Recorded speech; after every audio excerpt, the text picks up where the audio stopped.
Let's continue our conversation on rate of return, the misunderstood metric. Really, this exercise has been a comparison of whole life insurance to investing in the market. I want to reiterate again, whole life insurance is not an investment, but this can be an interesting comparison because everybody obsesses over rate of return without really understanding what that metric actually means. I personally don't like it as a metric. I think there are better metrics. I think it all comes down to cash flow. How much income can you generate? So it's great if you built up a nice nest egg, but how much income can you generate from that nest egg is the real question. And that's where whole life insurance and annuities come in, where the headline advertised number associated with investments may be a larger number. But what you find is because of the efficiency of whole life insurance and annuities, they can generate a lot more income safely in a tax advantaged manner than you can from investments. But this portion, we're just really going to be talking about rate of return in the investments. We won't even really be bringing in whole life insurance. So let's quickly go through this.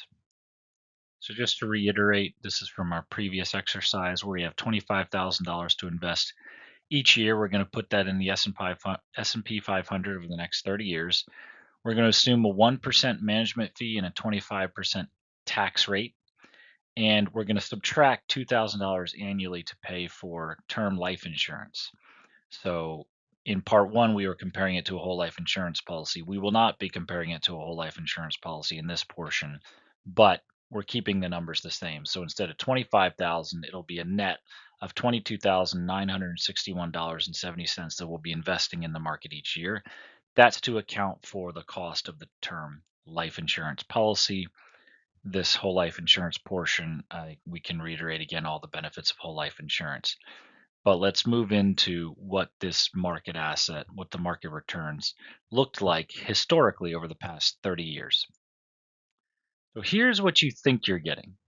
So the S&P 500 over the past 30 years has averaged a little under 10%, 9.67%, which is pretty good, right? So if you invest $22,961 every year for 30 years, here's what you think you're getting. This is what you would get if you simply got a 9.67% return every single year. So you invest $689,000 and you end up with $3.9 million. That's pretty good, right? So when you hear that the S&P 500 averaged 9.67% over the past 30 years, which is a true but very misleading statement, this is what you're thinking, right? And that, yeah, that would be pretty good. If I'm getting paid almost a 10% interest rate on my money every single year and I get to keep all of that, that's a pretty good deal, right? But that is not how it works. Average gross rate of return of 9.67%. This is always what's advertised. Those average returns, and the number is always a gross number, not a net number. We've got to account for taxes, fees, and the sequence of returns. The sequence of returns.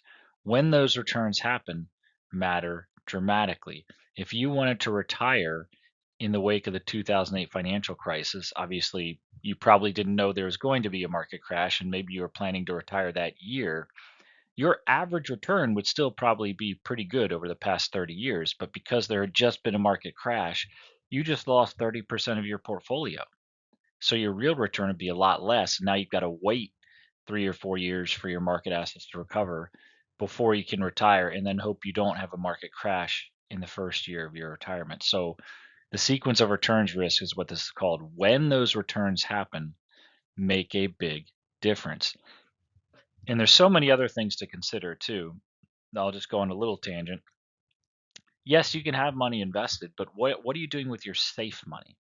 So I am comparing whole life insurance to investments, but I don't have to. Whole life insurance doesn't have to beat investments because whole life insurance can be just a place to keep your safe money. So if you want to go invest, great, go invest. If we're super obsessed with rate of return as if that's the only thing that matters, then we should really be putting 100% of our money into the vehicle that's going to give us the highest rate of return, whatever that vehicle is. And we all know that would be silly. It would be financially disastrous to put all of your money into the market. You need to have some amount of safe liquidity.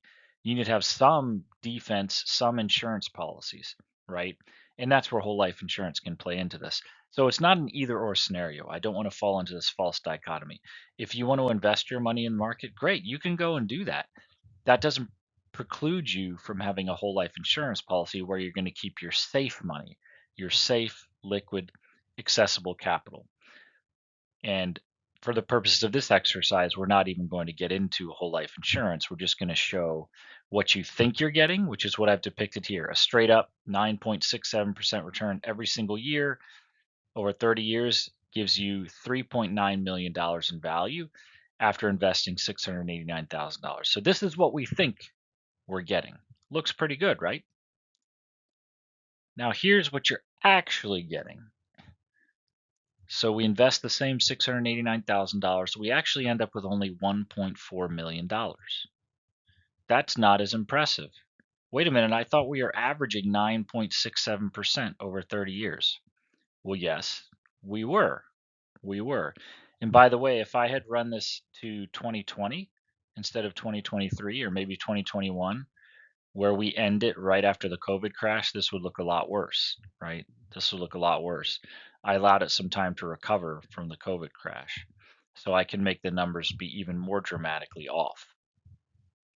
So after taxes, fees, and the sequence of returns, your net rate of return is 4.4% over 30 years in the market. That's what you're getting. Now, I think if you told the average person that you're going to net out 4.4%, would that be enough to get you to risk your money in the market? I think most people would say no. They would say, why don't I just keep my money in a savings account? I can probably get somewhere close to that number in a savings account, and now I'm not taking on the risk of the market. I would also say to the average person who's probably never heard of cash value life insurance, or maybe they don't know much about it, or they've heard about it in a very caricatured way, why not put your money into cash value life insurance where you could get a total net rate of return of over 4% in the long run without taking on all this market risk?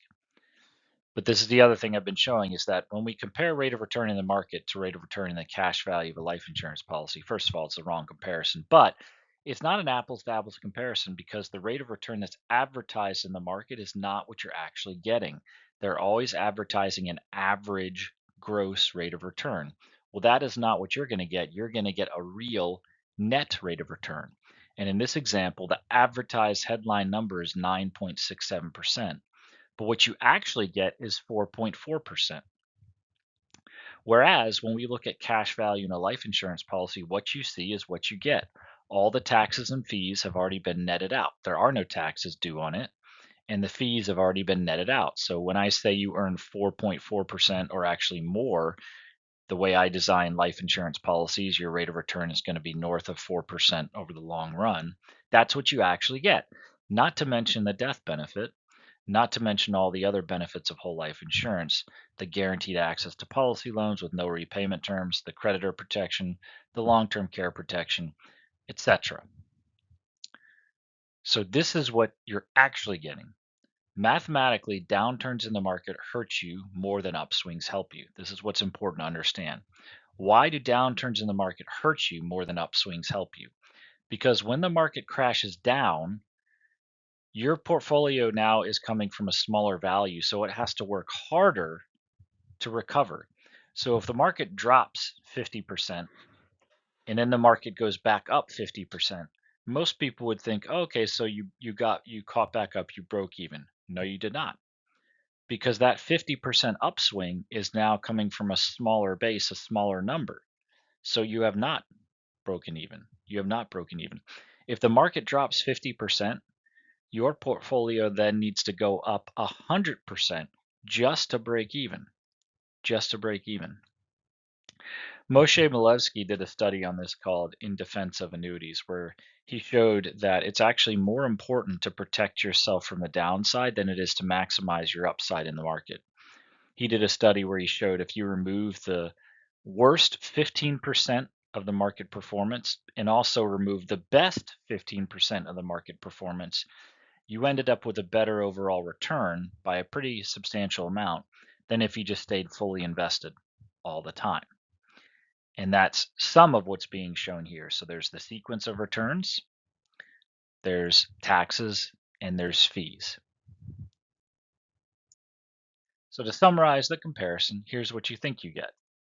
$689,000 invested over 30 years and a $3.9 million ending value. That's what we would get if we just got a straight up linear 9.67% return every year. But here's what you're actually getting: $689,000 invested over 30 years and a $1.4 million result. Because after taxes, fees, and the sequence of returns, we're actually only getting a 4.4% return. And then again, if we're comparing it to whole life insurance, we have to make other adjustments as well. The only adjustment I made is for the cost of term life insurance, but really we'd have to make a few others. We'd have to make an adjustment for the long-term care protection, the creditor protection, risk, volatility, policy loan feature, etc. So 3.9 million versus 1.4 million. That's a fairly dramatic difference in terms of what people think they're getting in the market versus what they're actually getting. So average returns are not real returns. Okay, and I'm not even bringing whole life insurance into this comparison. I'm just trying to help people understand what you're actually getting in a market-based account, which is not what's advertised. Also, too, remember what your statement number is not necessarily what you actually have. So you'll see a statement number saying I have $1 million in my 401k or in my investment account or whatever. Well, remember, taxes have not yet been paid on that money. So in many cases, when you try to withdraw it, you actually get less because then you owe taxes. So on net, you actually have a lower number than what's advertised. And of course, the other big difference is if I have, let's say, $1 million in some investment account, whether it be a retirement account or just a brokerage account, versus if I have $1 million in cash value in a seasoned whole life insurance policy, I can draw so much more income safely out of the whole life insurance policy because of the policy loan feature. And it gives me so many other benefits that protects the rest of my portfolio in so many other ways. So we have to, again, be very careful about just looking at the headline number because the headline number does not give you an adequate representation of the true benefit of the asset that you're holding because whole life insurance has so many other benefits and because of our ability to safely borrow against it and not have to worry about down years, we can get so much more income safely out of it than we can with a market asset. Market assets are accumulation vehicles, not distribution vehicles. And that really is the key point, even taking it a step further, not just what is the difference in the result here of average returns versus real returns, but how much income can you actually generate from that asset.